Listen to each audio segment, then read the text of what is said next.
Welcome back. A thread of hope walking the footsteps of Jesus in the Old Testament. You'd think I'd have that by now.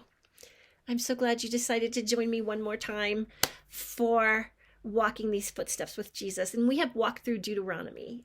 And today we are going to jump into Joshua. So finally, after 400 years, 440 plus years, the Israelites are finding rest in the promised land with Joshua as their leader. And they have learned that if they are obedient, they will be blessed. And if they are not obedient and not faithful, punishment will come. So a slim scarlet cord is dangling in a window that might not trigger thoughts of deliverance for you. That is, unless you are Rahab, a Gentile woman who lived in a cave in the city of ancient, or a cave in the walls of the ancient city of Jericho over 3,000 years ago. Rahab's scarlet cord was a sign to the Israelite army that was coming in to take over Canaan, and that cord was a sign to spare her family, because she had put her faith not in the walls, not in the people inside of the walls, but in the God of Israel. When she encountered those men that came to spy on the city of Canaan and scout it out, she knew she wanted to be on the winning side. This is one of my all-time favorite stories in the Old Testament. Rahab.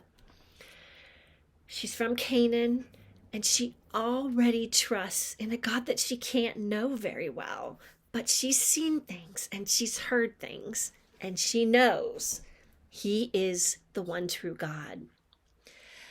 I think that probably it's worth noting that as Rahab and her family were anticipating being delivered from the Israelites when they came to Jericho, that Israel was celebrating the Passover of being delivered out of Egypt. Don't you see that only God could weave all of these threads together to make this tapestry that we call the Bible, that is so beautiful and comes together in ways you can't imagine? The farther you dig into the Bible, the more you see all of these things and the way that they come together in a way that only God could. This is why it doesn't matter how many times you read scripture. There's always something new. There's always something new to find. There's always something that comes together in a different way, and it is an exciting adventure. So back to Rahab. Her scarlet cord is a foretaste of how redemption will also come to not just the Jewish nation, but the Gentiles as well.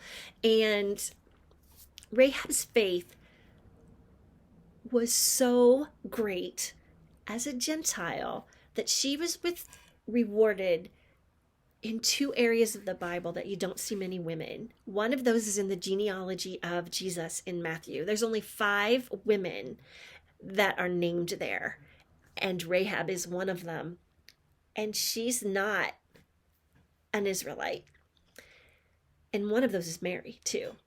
And also, she is mentioned in Hebrews 11, what I like to call the Hall of Faith. And she is mentioned there by her great faith in God before she really even knew God. And the deliverance that happens, she's delivered by Israel. They're celebrating their Passover from being delivered from Egypt. And we, through Rahab, will one day be delivered by Jesus. In Joshua, you will find a more obedient and faithful Israel for the most part. Although it's still not perfect. They are more faithful.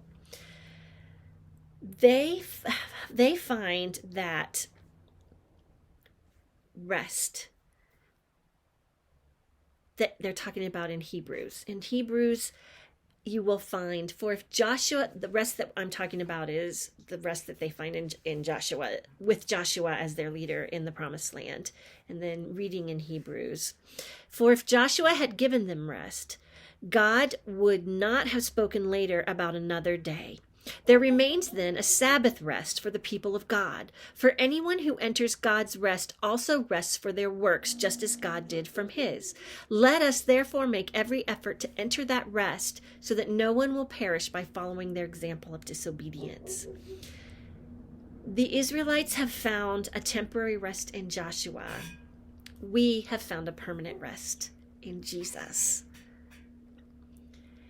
And the time of Judges is interesting. It's an interesting mix of obedience and rebellion. There is a cycle there that we find. There's a cycle there that we find goes like this.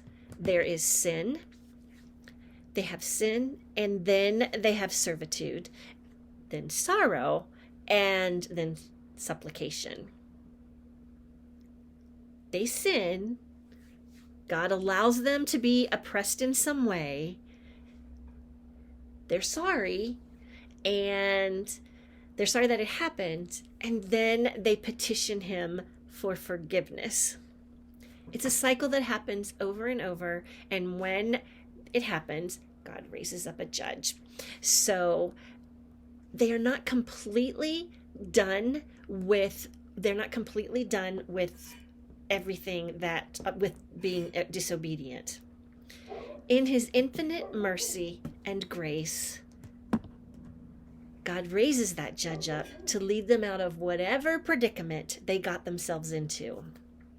Once again, his mercy is shown all along the way. But each judge is only temporary, where Jesus is a permanent judge or a permanent leader for us. And just as an aside to the judges, we know that God will eventually put a king over Israel because he told Abraham that he would.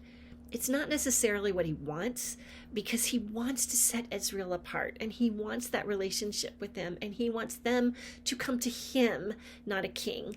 But he knows, and they've proven, that they're definitely going to live up to what they've done in the past. So it's not what he wants, but he knows it's going to happen. And we're going to see more of that story when we get into Samuel. So until then, have a wonderful day, and I will see you next time.